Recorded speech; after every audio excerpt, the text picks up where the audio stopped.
ఆహార భద్రతా కార్డులు అందించడంలో అధికారులు నిర్లక్ష్యం వహిస్తున్నారని భారతీయ గోరు బంజారా పోరాట సమితి ఉమ్మడి ఖమ్మం జిల్లా అధ్యక్షులు బానోతు దుర్గాప్రసాద్ ఆరోపించారు. భద్రాద్రి కొత్తగూడెం జిల్లా జూలూరుపాడు మండలం తహసీల్దార్ కార్యాలయంలో దుర్గాప్రసాద్ మీడియాతో మాట్లాడారు. ఆహార భద్రతా కార్డుల జారీలో సంబంధిత అధికారుల తీరు సరిగా లేదని విమర్శించారు. లబ్ధిదారులకు తక్షణమే ఆహార భద్రతా కార్డు వెరిఫికేషన్ చేసి మంజూరు చేయాలని ఆయన డిమాండ్ చేశారు. లేని పక్షంలో పెద్ద ఎత్తున దీక్షలు చేపడతామని దుర్గాప్రసాద్ హెచ్చరించారు. జై భీమ్, జై సేవలాల్. నా పేరు బానోత్ దుర్గాప్రసాద్, భారతీయ గోర్ బంజారా పోరాట సమితి ఉమ్మడి ఖమ్మం జిల్లా అధ్యక్షుడిని. నేను జులూరుపాడు మండలం కొమ్ముగూడెం గ్రామానికి చెందిన వ్యక్తిని.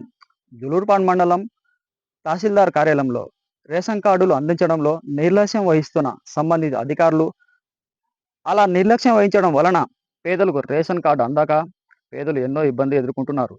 కావున తక్షణమే సంబంధించిన అధికారులు స్పందించి రేషన్ కార్డులను వెరిఫికేషన్ చేసి నిజమైన పేదలకు రేషన్ కార్డులు వెంటనే అందించాలని భారతీయ గోర్ బంజారా పోరాట సమితి ఉమ్మడి ఖమ్మం జిల్లా అధ్యక్షునిగా నేను డిమాండ్ చేస్తా ఉన్నా. అలా అందని పక్షంలో ముందు న్యాయపరంగా చట్టబద్ధంగా నిరసనలు తెలపడానికి సిద్ధంగా ఉన్నానని తెలియజేస్తున్నా. కావున తక్షణమే నిజమైన పేదలకు, అర్హులై ఉన్న పేదలకు రేషన్ కార్డులు అందించాలని ప్రధానంగా నేను డిమాండ్ చేస్తా ఉన్నా. జై సేవలాల్, జై Gor Banjara. Masula Fest 2025 June 6th, 7th, 8th Manginapudi Beach, Machilipatnam, Gateway of Amravati. Hi Nilor, please subscribe to N3 TV.